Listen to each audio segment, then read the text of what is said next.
All right, we're here riding this Yamaha XT250. It's a little different bike, not something I normally test or Jeff even normally tests, but I gotta say I was really impressed with this bike. I've been riding it around town quite a bit lately, just to work and back or to the store, whatever, just real quick. Mainly just side streets, little busy streets, but nothing crazy.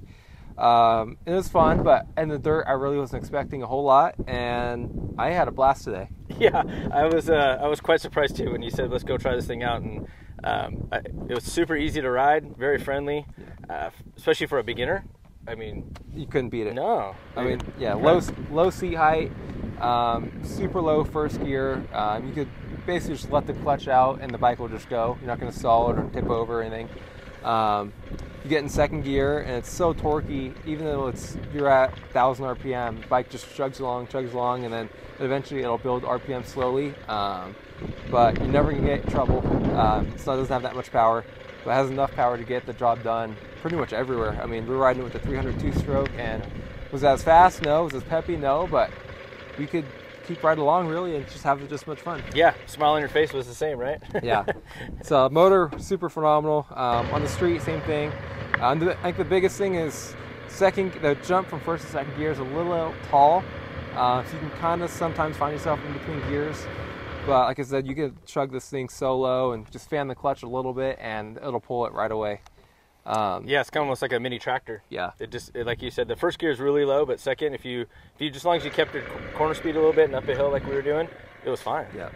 Suspension, very soft, comfortable on the little small chops and little rocks and stuff like that.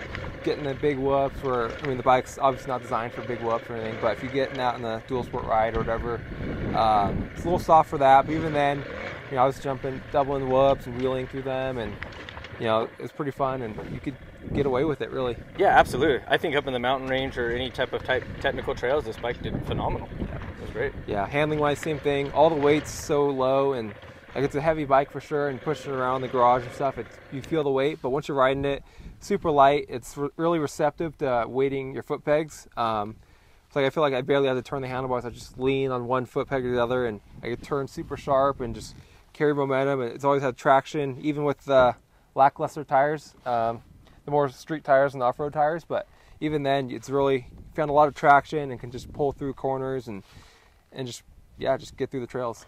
Yeah, I think that the seat's a very low center of gravity, which it helps it so much. Yeah. Just sitting down or standing up through the corners, the bike worked very well. Yeah. Very surprised. Yeah, you'd never guess it's curb weight or anything like that. Overall, super fun bike. You can go 1,000,000 miles and take the gas, which is cool. Our fuel light just came up today, which we've probably put well over 100 miles on it. Yeah, I feel like just came on today and we're still riding it. Blinkers and mirrors are a little obtrusive for if you're going like some trees and single track, some tight off-road riding. We found those get in the way a little bit, but we haven't broken them off or anything, or just kind of get scratched up and beat up a little bit, but nothing that hindered us too much. No, actually, it kind of worked as a handguard at times. Yeah. Overall, super fun bike to ride. Would never have guessed it myself, but I had a ton of fun. It's cheap too. It's very cheap for a street legal dual sport for California.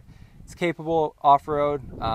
You can go do Erzberg on it, no, but you can do quite a bit on this in stock trim. I mean, we set the tire pressure and put some gas in it and you can go.